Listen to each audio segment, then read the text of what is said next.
words, dating has not helped them to grow, find a mate, or become a more spiritual person.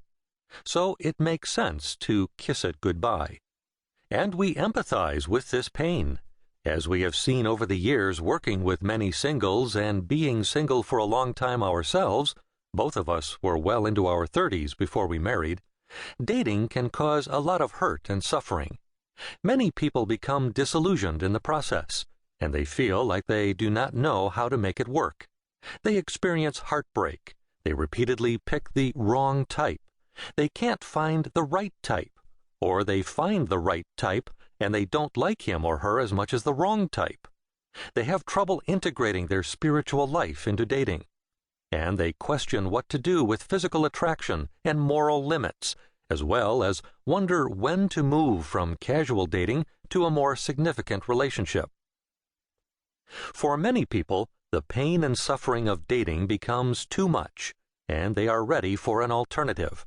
And out of this motivation, we concur with the followers of the no-dating movement and its proponents. The pain of dating is not worth it if it does not lead to anything good. We understand Mr. Harris's motive for writing this book, but we disagree with his conclusion. While we agree that the hurt must stop, we don't think that dating is the problem. We think people are. In the same way that cars don't kill people, drunk drivers do, dating does not hurt people, but dating in out-of-control ways does. Paul's advice to the Colossians is sound. Since you died with Christ to the basic principles of this world, why, as though you still belong to it, do you submit to its rules? Do not handle, do not taste, do not touch. These are all destined to perish with use, because they are based on human commands and teachings. Such regulations indeed have an appearance of wisdom, with their self-imposed worship, their false humility, and their harsh treatment of the body, but they lack any value in restraining sensual indulgence. Colossians 2:20-23. Paul cautioned the Colossians that making rules and abstaining from certain practices would never develop the maturity they needed to live life. Human problems are matters of the heart, the soul, one's orientation toward God, and a whole host of other maturity issues. As Paul says, avoiding certain things you could engage in destructively does not cure your basic problem of immaturity, which is internal, not external. You may be immature and not able to handle dating, so you abstain from dating. But unless you do something to grow up, you will still be immature, and you will take that immaturity right into marriage. Avoiding dating isn't the way to cure the problems encountered in dating.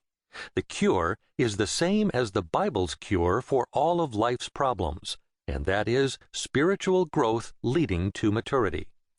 Learning how to love, follow God, be honest and responsible, treat others as you would want to be treated, develop self-control, and build a fulfilling life will ensure better dating.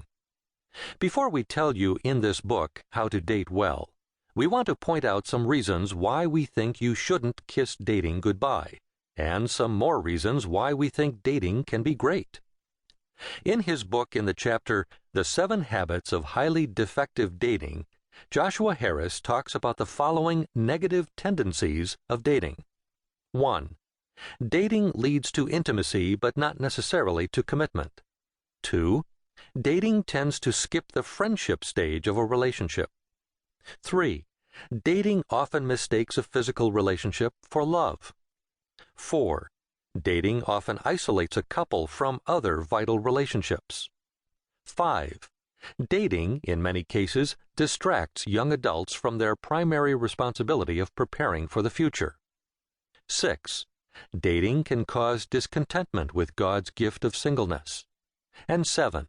Dating creates an artificial environment for evaluating another person's character. All of these problem scenarios are created by people and the way that they date.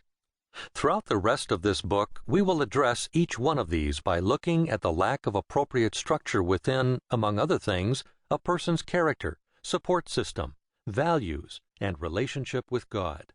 In other words, a lack of boundaries.